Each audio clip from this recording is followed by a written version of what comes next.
మన Chiranjeevi vascular and multi specialty hospital దేశంలోనే best vascular and endovascular facilities and all multi specialty care. Suman TV ప్రేక్షకులకు నమస్కారం. July 5 నుంచి 15వ తారీఖు వరకు కర్కాటక రాశి వారికి ఎలా ఉండబోతుంది ఈ వివరణ తెలియజేయడానికి ప్రస్తుతం మనతో పాటు ఉన్నారు సంకల్ప మందిర్ నిర్వాహకులు, ప్రముఖ జ్యోతిష్యులు బ్రహ్మశ్రీ నందిబట్ల శ్రీహరి శర్మ గురుగారు. వారితో మాట్లాడదాం. గురుగారు నమస్కారం. గురుగారు, వాగర్థ వివ సంపృక్తౌ వాగర్థ ప్రతిపత్తయే జగతః పితరౌ వందే పార్వతీ పరమేశ్వరౌ ఆదిత్యాయ చ సోమాయ మంగళాయ బుధాయ చ గురు శుక్ర శనిభ్యశ్చ రాహవే కేతవే నమః.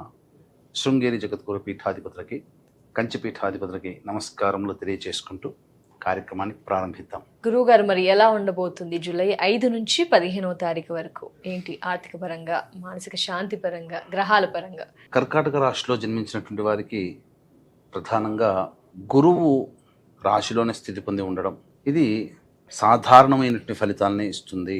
అంటే ఇక్కడ ఏం జరుగుతుందంటేనమ్మా, ఒకటి గురుతత్వాన్ని మనకు శాస్త్రంలో ఏం చెప్పబడి ఉంది, అశుభ ఫలితాలు అని చెప్పబడింది. రాశిలో ఉండడం వల్ల ఎలా అశుభమవుతుంది? గురువు అంటే నవగ్రహాల్లో అత్యంత శుభకరుడు. రాశిలోనే సంచారం చేస్తున్నప్పుడు ఏమవుతుందంటే, ఆ రాశిలో జన్మించినటువంటి చాలామంది వాళ్ళకి ఒక ఇంటర్నల్గా ఒక ఫీలింగ్ అనేది ప్రొడ్యూస్ అవుతుంది. అంటే నేను గొప్ప, నా అంతటి వాడు లేడు, నాకు అందరూ వచ్చి నాకు వినమ్రత చూపించాలి, నా ముందు చాలా చేతులు కట్టుకొని ఉండాలి, నా మాటకి కట్టుబడి ఉండాలి, నేను చెప్పిందే శాస్త్రం అన్నట్టుగా ఉంటారు. అంటే మేనేజ్మెంట్లో నేను హయ్యర్ స్టేజ్లో ఉన్నాను అనే ఆలోచనలతో ఉంటుంటారు. కానీ వాస్తవ ప్రపంచం అలా ఉండదు కదా. మనం ఏది ఇస్తే అది మన కంటికి కనబడుతుంది. మనం ప్రేమను పంచితే వాళ్ళు ప్రేమను పంచుతారు. అలాగే ఇక్కడ ప్రధానంగా ఈ యొక్క రాశిలో జన్మించినటువంటి వాళ్ళు జ్ఞానాన్ని పంచే ప్రయత్నంలో ఉండాలి. ఇప్పుడు ప్రస్తుత కాలానికి, ఎప్పుడు కాదు, ప్రస్తుత సమయానికి. కాబట్టి ఏది కావాలో మనం కావాల్సింది చెప్పి మనం చేయించుకోవాలి. అంతే తప్ప మన మనసులో ఒకటి ఊహించుకొని మనకు అది జరగాలి అంటే మనం అనుకున్నట్టుగా జరగదు. ఇది గురువు ఇచ్చేటువంటి అశుభ ఫలితం. కానీ శుభ ఫలితం అన్నప్పుడు దాన్ని ఎలా మార్చుకోవచ్చు? మనం జ్ఞానాన్ని పంచుతూ మనం అందరితో మంచిగా ఉంటే తప్పకుండా మనం అన్ని విధాలుగా యోగదాయకంగా ఉంటామని చెప్పవచ్చు. శుక్రుడు చాలా బలంగా ఉన్నాడమ్మా.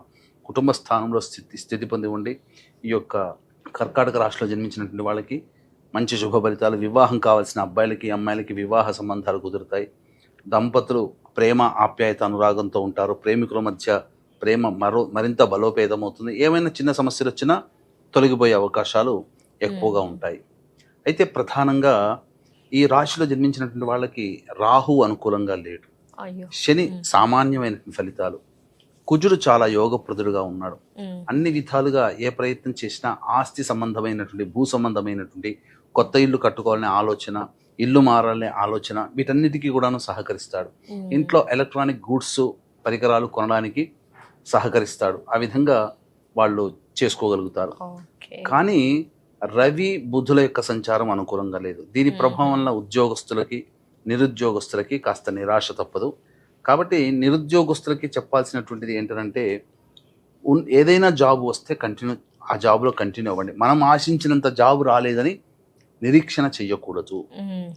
ఇక ఉద్యోగస్తులు కొత్త ఉద్యోగం కోసం ప్రయత్నం చేయడం కానీ, ప్రమోషన్స్ కోసం ప్రయత్నం చేయడం కానీ చేయకుండా ఉండి సర్దుకుపోయే తత్వంతో ఉండాలి. వీక్షించేటువంటి సుమన్ టీవీ ప్రేక్షకులు కూడా ప్రధానంగా ఒక అద్భుతమైనటువంటి విషయం అనేటువంటిది ఉందండి.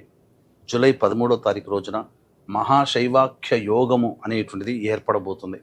అంటే ఇది 100 మహాశివరాత్రులు కలిస్తే ఎంత పుణ్యఫలమో అంత ఒక్క జూలై 13వ తారీఖు రోజునే అంతటి శుభ ఫలితం అనేటువంటిది ఉంటుంది. సోమవారము, ఆరుద్ర నక్షత్రము, మాస శివరాత్రి, చతుర్దశి తిథి ఉన్నటువంటి ఈ రోజున మేరుతంత్ర సంగ్రహ ప్రకారము మహాశైవాఖ్య యోగముగా చెప్పబడింది.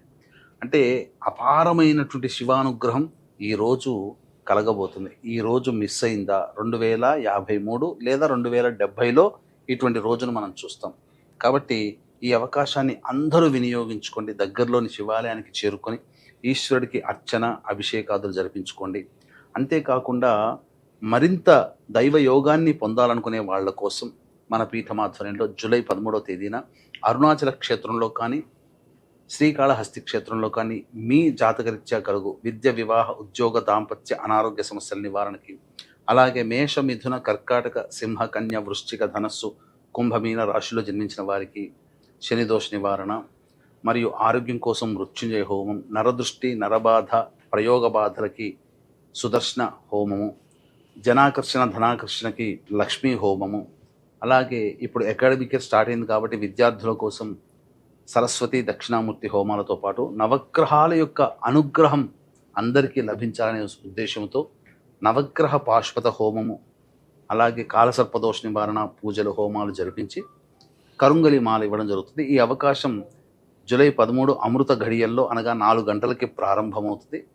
ఈ కార్యక్రమంలో నమోదు చేసుకోదలిచిన భక్తులు జూలై 13 మధ్యాహ్నం 3 గంటల లోపల నమోదు చేసుకోవచ్చు. కేవలం 54 మందికి మాత్రమే అవకాశం కాబట్టి వేగిరంగా నమోదు చేసుకునే ప్రయత్నం చేసుకోండి. ఇక గమనించుకుంటేనమ్మా, ఈ యొక్క కర్కాటక రాశిలో జన్మించినటువంటి వారికి రాహువు కూడా అనుకూలంగా లేడు. ఆరోగ్య సమస్యలు ఇబ్బందులు పెడతాయి. అనుకున్నవన్నిట్లో కూడా అపజయం పాలవడం కానీ, అన్ని అవకాశాలు దగ్గర దాకా వచ్చి వెనక్కి వెళ్ళడం కానీ జరుగుతాయి. శని ప్రభావం వల్ల కష్టపడలేకపోతారు. శని సంచారం అనుకూలంగా లేదు కాబట్టి కష్టపడే తత్వం లేనప్పుడు ఏ పనిలో విజయం సాధించలేరు. ఇది గుర్తుపెట్టుకోవాలి. అంతేకాకుండా కింది స్థాయి వాళ్ళు సరిగ్గా సహకరించలేకపోవడం వల్ల కొన్ని సమస్యలు అనేటువంటివి ఎదుర్కోక తప్పదు. ఏతావాత చెప్పొచ్చేది ఏమిటంటే, ఒక కుజగ్రహము, శుక్రగ్రహము తప్ప మిగతా ఏ గ్రహాలు కూడా ఈ కర్కాటక రాశిలో జన్మించినటువంటి వారికి అనుకూలంగా లేవు కాబట్టి సాధారణమైనటువంటి ఫలితాలే పొందుతారు. ఇక రోజువారీ కార్యక్రమాల్లో కనుక చూసుకున్నట్లయితే 5వ తారీఖు, 6వ తారీఖు ప్రధానంగా ఖర్చులు అధికంగా ఉంటాయి. అలాగే ఏ పని చేయాలన్న ఆసక్తి ఉండదు. ఒక జిగ్జాగ్ లాగా ఉంటుంది. అన్నిటికంటే మించి నిర్ణయం తీసుకోలేకపోతారు ఏ విషయంలోనైనా. అలాగే 7, 8 తారీఖుల్లో సంతాన మూలకంగా ఖర్చులు, సమస్యలు పెరుగుతాయి. విభేదాలు కూడా ఉంటాయి. ఆస్తి సంబంధమైనటువంటి విషయాలు చర్చకు వస్తాయి. దూర ప్రాంత ప్రయాణాలు జరిగే అవకాశాలు గోచరమవుతున్నాయి. ఇక 9, 10, 11, 12 ఈ తేదీలలో ఆశించిన మేర ధనాదాయం బాగుంటుంది. ఖర్చుకు మించిన ఆదాయం లభించడం ద్వారా అన్ని సమస్యల్ని పరిష్కరించుకోగలుగుతారు. విందులు, వినోదాలు కుటుంబ సభ్యులతో ఆనందంగా గడుపుతారని చెప్పవచ్చు. 13, 14 ఈ తేదీలలో ప్రధానంగా ట్యాక్సులు కట్టాల్సినటువంటి అవకాశం ఉంటుంది. ప్రభుత్వ పరంగా చలాన్లు కట్టడం కానీ, లేదా దూర ప్రాంత ప్రయాణాలు, అనవసరంగా ఖర్చులు పెరగడము, ప్రభుత్వ పరంగా లేదా ఉన్నత అధికారుల పరంగా కొన్ని ఇబ్బందికర పరిస్థితులు ఎదురయ్యే అవకాశం ఉంటుంది. 15వ తారీఖు రోజున మాత్రం ఎన్నో రోజుల నుంచి వేచి చూస్తున్న పెండింగ్లో ఉన్నటువంటి పనులని పూర్తి చేసుకుంటారు. సంతోషంగా గడుపుతారు. పాత మిత్రులను కలిసే అవకాశం గోచరమవుతుందని చెప్పవచ్చు. ఏం పరిహారాలు మరి గురువు గారు కర్కాటక రాశి వారికి బాగా గట్టిగా చేయాలనుకుంటా పరిహారాలు? కర్కాటక రాశి వారు వీలు కుదిరినప్పుడల్లా నవగ్రహాల చుట్టూ శివాయ నమః అంటూ 27 ప్రదక్షిణలు చేయడం, అలాగే ప్రతిరోజు కాలభైరవాష్టక పారాయణం రోజుకు 3 సార్లు పఠించడం చేసుకుంటే చాలా మటుకు సమస్యల నుంచి బయటపడతారని చెప్పొచ్చు. ఎలాగో ఈ జూలై 13వ తేదీన మహాశైవాఖ్య యోగం ఉంది కాబట్టి అసలు ఇంతకుముందు కలిగినటువంటి దోషాల నివారణ, భవిష్యత్తులో అసలు దోషాలు అనేటువంటివి లేకుండా శివానుగ్రహం కలగడే ఉద్దేశంతో దగ్గరలోని శివాలయంలో అభిషేకం, అర్చన జరిపించుకోండి. లేదు మన పీఠమాధ్వర్యంలో అరుణాచలంలో కానీ, శ్రీకాళహస్తిలో కానీ జరిగే కార్యక్రమాల్లో గోతనామాదులు నమోదు చేసుకోవచ్చు. తప్పకుండా. ధన్యవాదాలు గురువు గారు. నమస్కారం. సర్వం శ్రీ ఉమామహేశ్వర పరబ్రహ్మార్పణమస్తు.